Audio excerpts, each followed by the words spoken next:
취업 걱정은 딱히 네. 하지 않는 편인 것 같아요. 아. 사실 회사에서 데려가려고 해요. 반도체- 스카우트를 네, 스카우트를 되게 네. 많이 해요. 되게 행복한 네. 학과인데요. 구독, 좋아요. 댓글 많이 남겨주세요. 알람 설정까지.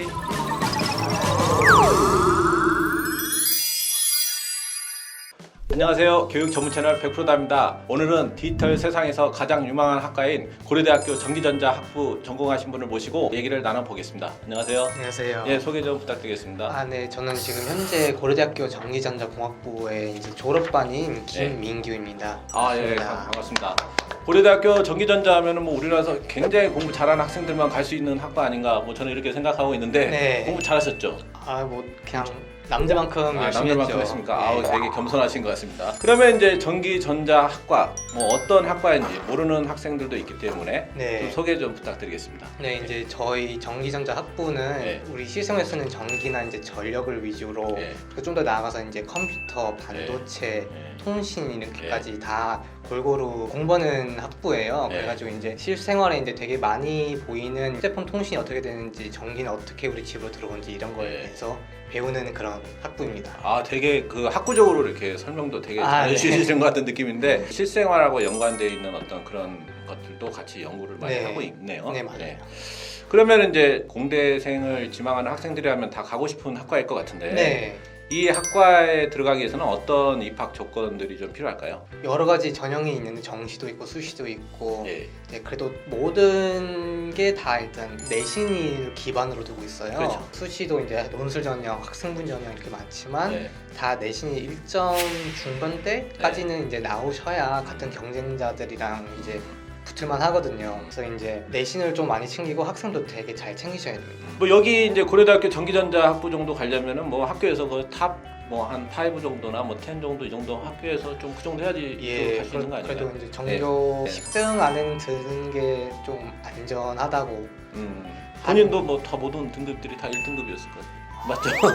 모든 건 아니지만 한두 빼놓고는 네. 네, 실수하지 않은 한 잘 나갔었죠. 다 네. 등급이 다 좋으셨겠죠? 예. 네. 그러면은 그 많은 그 학과들 중에서 네. 본인은 왜 고려대학교 전기전자 이렇게 학부에 왜 진학하게 됐는지 좀 이유가 있을 것 같은데요. 네. 사실 저는 대학교 입학을 할 때 네. 뭐 미래에 뭘 하고 싶은지는 잘 몰랐어요. 네. 근데 당시 제가 되게 제일 좋아했던 과목이 물리였었거든요. 그래서 음.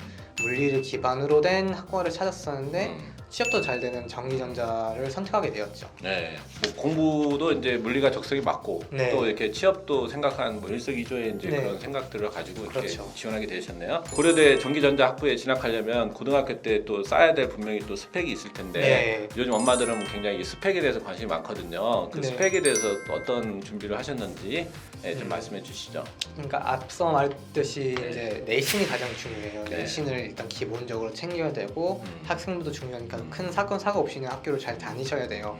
근데 그거 이제 기본 바탕으로 되어 있을 때 교내 경시 대회나 외부 경시 대회, 과학 캠프 이런 것도 되게 많거든요. 네. 요새 과학 캠프 같은 경우는 어떤 과학 캠프들을 좀 참여하는 게 좋을까요? 서울대나 카이스트에서도 되게 주최하는 캠프들이 많아서 그걸 다 참여하시는 게 제일 좋습니다.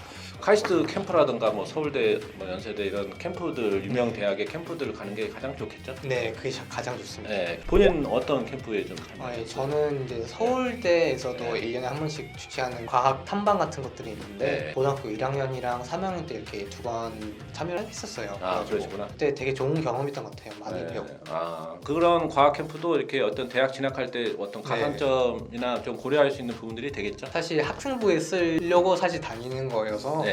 가산점일 수는 있는데 일단 학생부 전형에서는 학생부가 가득 차고 뭘 많이 해놓는 게 제일 좋거든요. 그렇죠, 그렇죠. 그래가지고 이제 과학 관련된 또는 수학 관련된 할 수 있는 걸 다 하시는 게 제일 좋아서. 자, 그러면 이제 고려대학교 이제 전기전자 학부 이제 네. 학년별 커리큘럼이 또 있을 것 같아요. 예. 네. 사실 1학년 때는 주요 과목, 필수 과목들이 좀 정해져 있어요. 그래서 1학년들은 교양만 선택을 하면 되거든요. 그다음에 이제 필수 전공이 있고 선택 전공이 있는데 아시다시피 저희 학부가 되게 여러 가지 학과로 나뉘어져요. 그렇죠, 그렇죠. 네, 크게 7가지로 나뉘어서 이제 네. 반도체랑 신호처리, 제어 로봇, 전기에너지, 회로랑 이제 컴퓨터공학, 통신 이렇게 나뉘거든요. 말만 들어도 되게 머리가 아플 것 같은 네. 느낌이 약간 드는 내용들인 것 네, 같아요. 그리고 사실 네. 다 할 수는 없잖아요. 그렇죠. 4년 동안은. 네. 그래서 보통 이제 전공 선택이라고 이제 그 중에서 내가 관심 있는 학과 쪽으로 선배들의 말을 듣고 이제 자기랑 이쪽이 더 재밌을 것 같다 하시는 쪽으로 수업을 들으시면 되거든요. 저는 제어랑 회로 전기 쪽을 많이 공부했고 반도체도 요새 되게 우리나라 되게 강국이잖아요. 그쵸. 반도체에 대해서는 그렇죠. 세계에서 1, 2위 이렇게 하고 있는데 앞으로 사실 되게 미래가 밝다고 생각하는 전공 분야예요, 저는. 그렇죠. 근데 그만큼 공부할 게 되게 많고 어려워요. 네, 많다기보다는 되게 어려워요. 기본적인 회로 이론이나 이런 게 아주 잘 알고 있어야지 반도체가 가능하거든요. 그리고 요새는 이제 제어 로봇이 이쪽이 이제 AI 관련된 전공이거든요. 가장 네. 각광받고 있는 분야가 요즘 AI. 예, 요새 엄청 뜨고 있죠. 네. 요새 엄청 인기가 많은 전공인데 뭐 자율주행 자동차나 뭐 AI 이쪽 분야라서 되게 인기 많아요 지금. 그러면 뭐 어쨌든 그런 신호 처리나 제어 이런 관련된 분야는 뭐 어떤 그 산업 분야에서도 이런 반도체라든지 뭐 로봇이라든가 네. 이런 분야에서도 쓰이기 때문에 그쪽 분야도 뭐 되게 유망할 걸로 생각이 돼요. 예, 맞아요. 사실 제가 관심이 없어서 그렇지 네. 모든 분야가 어느 정도 다 연관이 있어요. 다 배우는 게 신호 처리는 영상 쪽, 미디어 쪽을 대해서 공부를 해요. 그리고 이제 통신은 이제 휴대폰, 그러니까 네트워크나 무선 커뮤니케이션 쪽을 많이 공부하는 분야인데 그것도 굉장히 좋은 분야죠 요새. 그렇죠. 예. 좋은 분야지만 또 공부할 것도 많고 네, 뭐 그렇죠. 그냥 굉장히 좀 신경을 많이 써야 되는 분야가 네. 아닌가 이런 생각이 좀 드는데요. 자, 그러면 이렇게 요즘 뭐 첨단 이런 산업과 관련된 어떤 네. 그런 분야에 많이 진출할 것 같은데 고려대학교 전기전자 학부를 졸업하게 되면 네. 보통 어떤 기업이나 분야로 보통 취업을 하게 되나요? 대부분 사람들이 알고 있듯이 그 전자 쪽으로 취업이 굉장히 잘 돼요. 삼성전자나 LG전자, 현대모비스, 하이닉스 반도체 쪽으로 되게 잘 되고 처음에 말씀드렸던 실생활에서 꼭 필요한 게 전기전자잖아요. 그런 만큼 이제 회사에서 많이 필요로 하니까 취업이 굉장히 잘 되고 있어요. 뭐 여기 고려대학교 전기전자 학부 나오면 뭐 거의 취업은 따놓은 당상이죠. 뭐 여기는 뭐 별로 이렇게 취업 걱정은 안 하실 것 같은데 어때요? 예, 취업 걱정은 딱히 하지 않는 편인 것 같아요. 아, 되게 행복한 네. 학과인데요. 제가 예전에 어떤 통계를 봤었었는데 취업률이 거의 100%였어요. 그래요? 요즘 뭐 40% 50%도 안 되는 학교들이 수두룩한데. 네, 그렇게 그래가지고 지금 취업만큼은 이제 우리 학부가 다른 학과랑 다르게 자신이 있는 분야이지 않을까. 네, 프라이드가 뭐 대단할 것 같은데 예. 학생들마다. 자, 그러면 이제 그 반도체라든지 막 나노 시스템 이런 것도 배우면 거의 삼성전자나 뭐 하이닉스 뭐 이런 어떤 반도체 기업들에 보통 다 취업을 하죠? 네, 어때요? 반도체를 전공하시면은 네. 이제 다 삼성전자나 하이닉스도 되게 자주 가고 사실 회사에서 데려가려고 해요. 스카우트를 네, 스카우트를 되게 네. 많이 해요. 반도체가 어렵다 보니까 사실 많지가 않아요. 학생 수가. 반도체 인력이 별로 없죠 우리나라 네. 학교에서. 네, 근데 이제 강국인 만큼 유지를 해야 되잖아요. 네, 그래서 그렇죠. 스카우트를 많이 하는 편이에요. 아, 그러시구나. 네. 그러면은 이렇게 국내 이런 유수의 대기업 이런 쪽으로도 많이 진출하겠지만 네. 또 뭐 해외 유명한 뭐 인텔이라든지 이런 반도체 회사로도 또 많이 취업을 좀 하나요? 아니면 예, 네. 반도체 전공하신 분들은 이제 대학원도 되게 많이 가세요. 네. 가고 나서 이제 취업을 하고 연구를 하는 쪽으로 가시는데 네. 우리나라 대학원보다도 이제 해외 유명한 대학원을 많이 가시는 편이에요. 아, 요즘은 뭐 AI 이런 쪽에 프로그래머도 이게 사람 구하기가 너무 힘들어가지고 네. 연봉이 뭐 평균 2억이 넘어가고 있고 뭐 굉장히 높은 연봉을 받는 걸로 알고 있는데 네, 인력이 없죠, 그죠? 되게 네. 이제 좀 제대로 된 인력을 찾기가 네. 쉽지가 않은 인재를 찾기가 생각보다 힘들죠. 네. 맞습니다. 공부해야 될 것도 되게 많은 것 같아요. 왜냐하면 네. 이제 복잡하고 어렵기 때문에 뭐 학교 다닐 때 이렇게 배우거나 스스로 공부해야 할 것들이 좀 어떤 것들이 있을까요? 공부할 것이 굉장히 많았죠. 많죠. 네, 네. 굉장히 많았어요. 네. 제 개인적인 통합으로는 의대 다음으로 가장 의대 다음으로? 많이 하지 않을까 공대가. 네. 그래서 전기전자 다니는 분들은 항상 바쁜 것 같아요. 이렇게 매일 예. 공부에 찌들어 있고 굉장히 바쁜 것 같다는 생각이 좀 들어요. 다크서클 항상 이렇게 내려와 있고. 아, 그렇습니까? 네, 맞아요. 네. 제가 과정 없이 한참 네. 2, 3학년 때 바쁠 때는 매주 퀴즈랑 과제가 있었어요. 그래가지고 한 주도 쉬지 않고 매일매일 복습이랑 예습 이렇게 했었었죠. 아, 그러시구나. 네, 그만큼 공부할 게 너무 많으니까 네. 조금 각오하시긴 해야 될 것 같아요. 아, 그렇습니까? 뭐 친구랑 영화 본다든가 뭐 데이트 여자 친구랑 뭐 데이트하고 이런 시간도 없겠네요.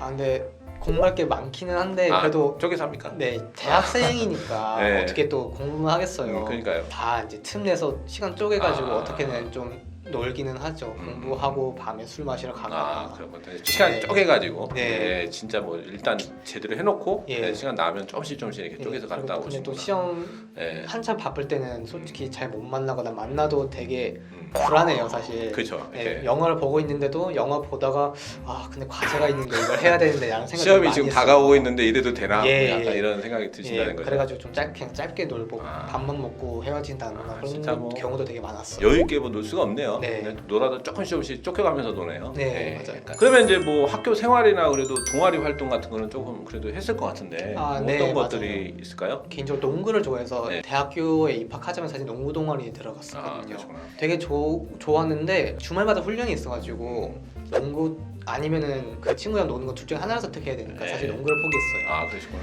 예, 근데 그 외에도 되게 취미 동아리가 굉장히 많고 1, 2학년까지는 그래도 여유 있게 동아리에 들 수는 있어요. 아, 근데 그 외에도 이제 저희 학부에서는 핸즈 같은 좀 공부하고 스터디하는 동아리도 되게 많아요. 그렇죠. 뭐 네, 취업 네. 동아리도 많고 네. 대기업 취업을 위한 준비 동아리도 많고 뭐 주식 경제 같은 거 이런 동아리도 되게 많잖아요. 네, 맞아요. 근데 본인은 그런 건 안 드시고 이제 약간 운동 스포츠 이런 걸 좀 네, 드세요. 저는 취미 동아리 쪽을 선택했었죠. 아, 그러셨구나. 네. 저는 대학교 가면서 사실 굉장히 많은 걸 하고 싶어가지고 네.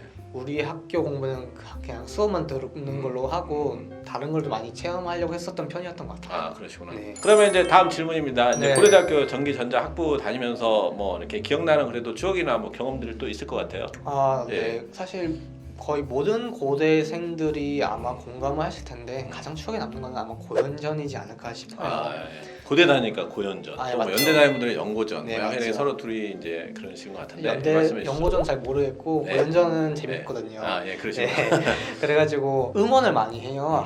학과끼리 응원을 하고 또 이제 연대와 합동 응원도 되게 많이 해서 또 연대랑도 되게 친해질 수 있는 계기가 되고 같이 술도 마시고 같이 놀고 응원하니까 굉장히 즐겁고 재밌는 추억들이 많이 있었던 것 같아요. 아. 그 시즌 때. 네. 네. 요즘 뭐 코로나 때문에 또 그렇게 이제 오프라인에서 뭐 네. 그저 응원할 기회가 별로 없으니까 좀 아쉽죠. 아쉽겠네요. 저는 졸업반이라 상관없지만 이제 들어올 새내기들한테 그러니까요. 좀 미안하죠. 네. 이 학과를 졸업하는 것도 좀 쉽지는 않을 것 같아요. 네. 뭐 졸업 요건이라는 게 나름대로 있는 걸로 알고 있는데 네. 그건 어떻게 될까요? 종합설계라는 전공 필수 과목이 있어요. 4학년 때 네. 이것을 꼭 이수하셔야만 졸업이 가능하거든요. 학점이랑 다른 전공 필수 과목을 다 들으시고 나서 4학년 때 종합설계를 들으셔야 졸업이 가능한데 다른 수업이랑 좀 다르게 교수님의 랩실에 들어가서 같이 연구하고 공부하고 4년 동안 배운 내용들에 대해서 많이 복습하는 시간이 돼요. 그래가지고 공부 열심히 4년 동안 열심히 해야지 종합설계를 원활하게 잘 끝낼 수 있고 졸업을 할 수가 있어요. 말 들어서는 종합 설계하니까 무슨 설계 관련된 뉘앙스가 좀 있긴 한데 네, 맞아요. 뭐 그런 것들을 이제 이론적인 것들을 이제 교수님하고 하면서 설계를 하고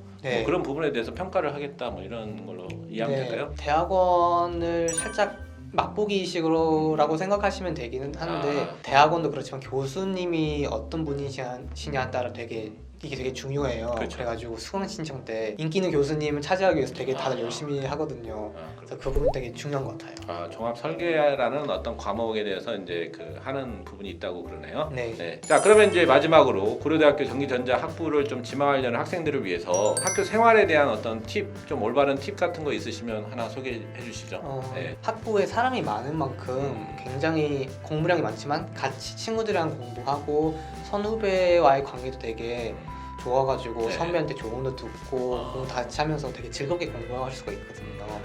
근데 이제 다만 단점이라고 하기엔 좀 그렇지만 이제 성비가 되게 안 좋아요. 네, 남자들이 굉장히 많아요 공대다 보니까. 그래서 그것이 불만인 남자 동기들도 좀 있긴 있더라고요.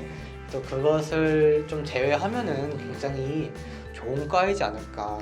그게 조금 아쉬운 부분이긴 네. 하지만 네. 전체적으로 봤을 땐 굉장히 좋다. 네. 이렇게 말씀해 주시는 거죠. 네. 오늘은 그 명문대학교인 고려대학교 전기전자학부에 졸업하실 분을 모시고 전기전자학부에 대한 소개를 좀 해봤습니다. 자, 그럼 오늘 영상은 여기서 마치도록 하겠습니다. 지금까지 교육 전문 채널 백후다였습니다. 구독, 좋아요. 댓글 많이 남겨주세요. 알람 설정까지.